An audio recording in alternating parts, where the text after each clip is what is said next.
Welcome back, guys. Today I'll be showing you my Pot of the Forbidden deck profile. And before I start, please don't forget to like and subscribe to my channel. And without further ado, let's get started. Um, the reason why I wanted to build this deck is because I really like the artwork from this card. It's really cool, but in like competitiveness and it's not that great. It's just really fun to play with. So let's get started. So first I run 3 Pot of the Forbidden. This card is really good. It's a Regeki, a Pot of Greed, and a Forceful Century all in one.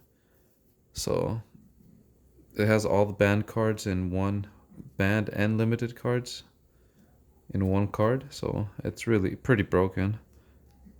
So 3 of these is a must. Next, Prediction Princess Toro Tree. Toro, I don't know how to say that last word, but I played 3 of this one, the Princess. 3 of these. Next, I'm pretty glad I could add this card in this deck. It's called Pre-Mineral Con Great. It came out in Chaos Impact. This card, honestly, I thought it was really cool, and I really wanted to play it in the deck. And it goes really well with this deck because when you use Pot of the Forbidden, its effect to look at your opponent's hand and shuffle one card back into their deck. Like you could shuffle a monster. If you shuffle a monster,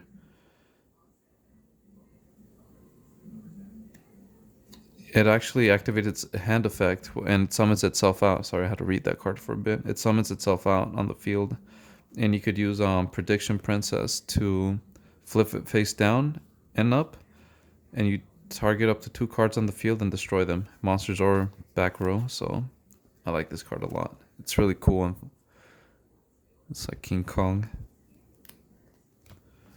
Next,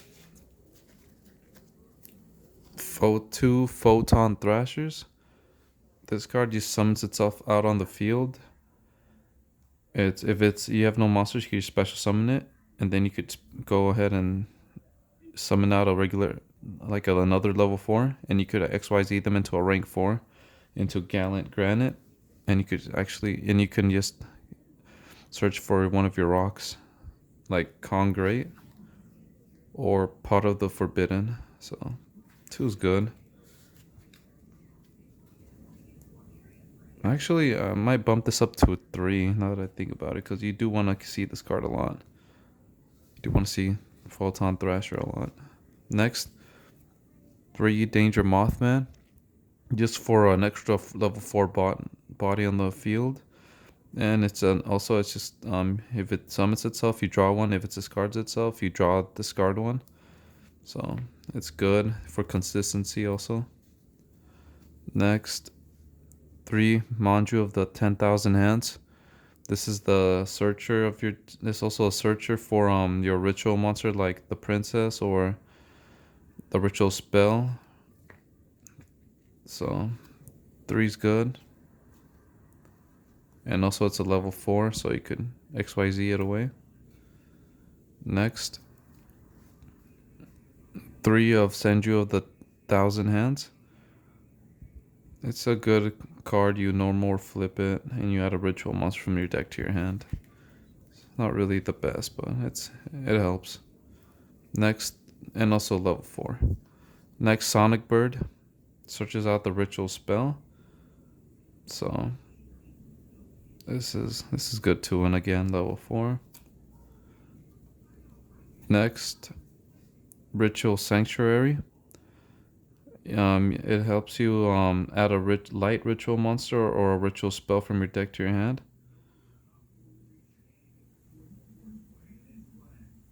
So that's good too. And its second effect is you can shuffle any number of spells from your graveyard into the deck, then target 1 light fairy monster in your graveyard whose level equals the number of cards you shuffled into the deck, special summon it.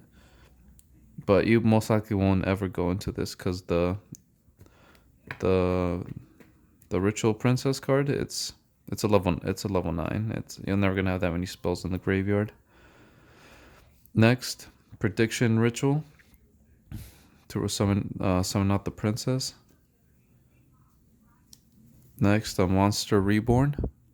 It's just another an extender, and it's at 1. So 1. Oh, there's like a hair in there. My dog's hair. Okay. Next, honestly, I didn't know what else to. I need this deck needs more I just want more draw power in it, so I don't know what to add. So I just added card destruction for consistency. Next, terraforming to search out what's it called, ritual sanctuary. So terraforming because it's at 1. Next, another extender, reasoning. And it doesn't matter if you dump other monsters in the graveyard. If you dump your pot of the Forbidden, you can still get it out with the Ritual Princess. It summons a flip monster from your graveyard or hand, so it won't matter. Next, 1 extra Foolish Burial for a card you're gonna have in the extra deck. It's called Herald of the Arc Light. It does have a heavy cost, but it's pretty good when it comes up.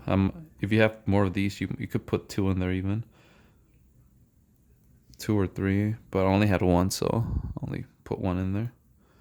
Next, 2 instant fusions. You could summon out a level 4 fusion, or relink with Thousand Eyes. But this could be another extender, a level 4 for your rank 4s. Next, 3 pre-preparations of rites, because it searches out the ritual spell and rich monster. And just to finish off, make it a 40 card deck, I added Foolish Burial. This card is good. Like, you could send, let's say you didn't end up drawing your part of the Forbidden. You send it to the graveyard and get it out when you have the Ritual Princess. I really gotta learn that name. Prediction Princess. There you go. You could get it out with Prediction Princess, just in case you couldn't make the Granite or any of that. Just toss it to the graveyard. All right, time for the extra deck.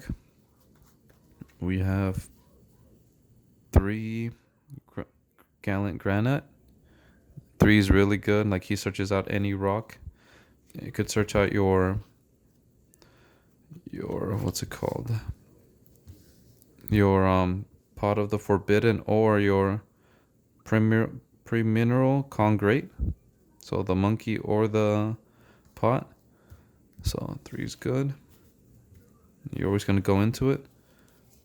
And 1 Panther Dragon for your instant fusion, because sometimes there's, just in case you need to pop something on the field, you could, when it destroys itself, you get to destroy 1 card on the field. And next, True King of All Calamities. It's a rank 9, so once you have the let's say something goes bad, or you're in a tight spot with your opponent has tons of monsters or something, and they have crazy effects, you could make this card negate all their effects, all your opponent's monsters effect, and you're gonna have the princess and the pot are level 9s, so you could make a rank 9 easily. Next, Invoked Raging. Again, another instant fusion target. Right now it's kind of pricey because of the invoked hype, so you could replace this with something else. Next, the Nightmare cards. Nightmare Phoenix, Nightmare Cerberus, and Thousand Eyes Restrict. And this is to link it away with Linkaribo, so you just get it out the field. Next, another extender for your instant fusion target. Carbonola Warrior, 2 of them, because that's all I have. Some profiles run 3, but I only had 2, so you can put 3 if you want. Next, used to fill in the spots, so I just put in Herald of Lights, 3 of them. Herald of the Arc Light. and it's for your extra foolish burial target. You send it to the graveyard, and you're gonna be able to search a monster, a ritual, or a spell. So that's it. And you could, if you can afford the Pot of Extravagance, you could add that card to this deck. I can't spend that much money. I don't really have that much money to spend on Pot of Extravagance. So, but if you have the money, go ahead and put it in this deck, because you don't really care about the extra deck too much. So go for it, and this deck is fun and really budget. So you guys could build it and just have fun with it. So thanks a lot for watching, guys. Don't forget to like and subscribe again, and have a good day.